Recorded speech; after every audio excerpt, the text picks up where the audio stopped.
Youth occasion కింద నాకు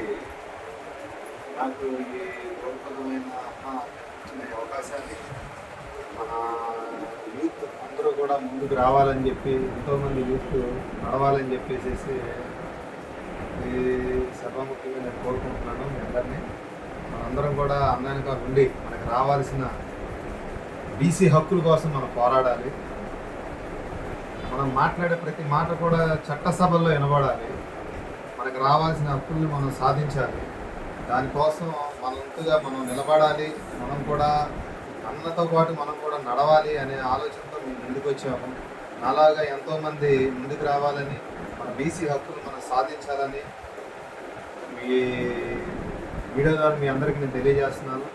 ఇప్పుడు దాకా అన్న మాట్లాడినట్టు మన గొంతు వినపడితేనే మన హక్కులు మనం సాధించుకోగలం. ఖచ్చితంగా మనం ఎక్కడున్నా, ఏ జిల్లాల్లో ఉన్నా, ఏ స్టేట్లో ఉన్నా, ఎక్కడున్నా మన గొంతు మనం వినబడాలి. మన గొంతు వినబడితేనే మనం చట్టసభల్లో అయినా మనకు కావాల్సింది మనం సాధించగలం. మన ప్రజానాయకులు ఎంతోమంది పాలికలు ఉన్నా సరే వాళ్ళందరూ ఉన్నారు. వాళ్ళు ఎంతోమంది బీసీ సంఘాలు వచ్చినాయి. కానీ దీనికి ఉన్న ప్రత్యేకత ఏంటంటే, మనం ఒక మాట చెబితే ఆ మాట మీద మనం నిలబడే సంఘం ఇది. కాబట్టి ప్రతి ఒక్కరు మీరు కూడా మాతో కలిసి వస్తే మన హక్కుల కోసం మనం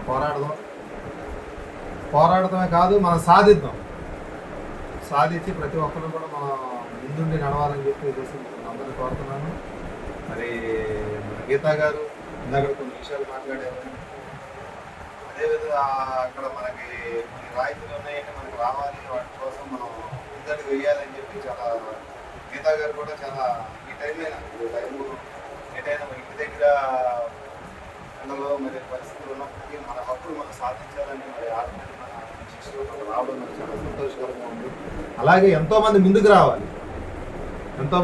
రావాలి, ముందుకు వచ్చి మన హక్కుల కోసం మనం పోరాడాలి. మనల్ని కూరలో కరాపాకులాగా తీసేయడమే కాదు, వాళ్ళు ఎంతవరకైనా వెళ్ళగలరు.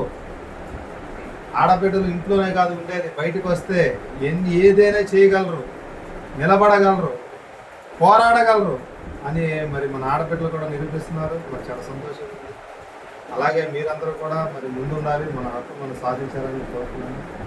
మరి అవకాశం ఇచ్చిన నాకు మరి అన్నగారికి మరి ప్రత్యేకంగా ధన్యవాదాలు.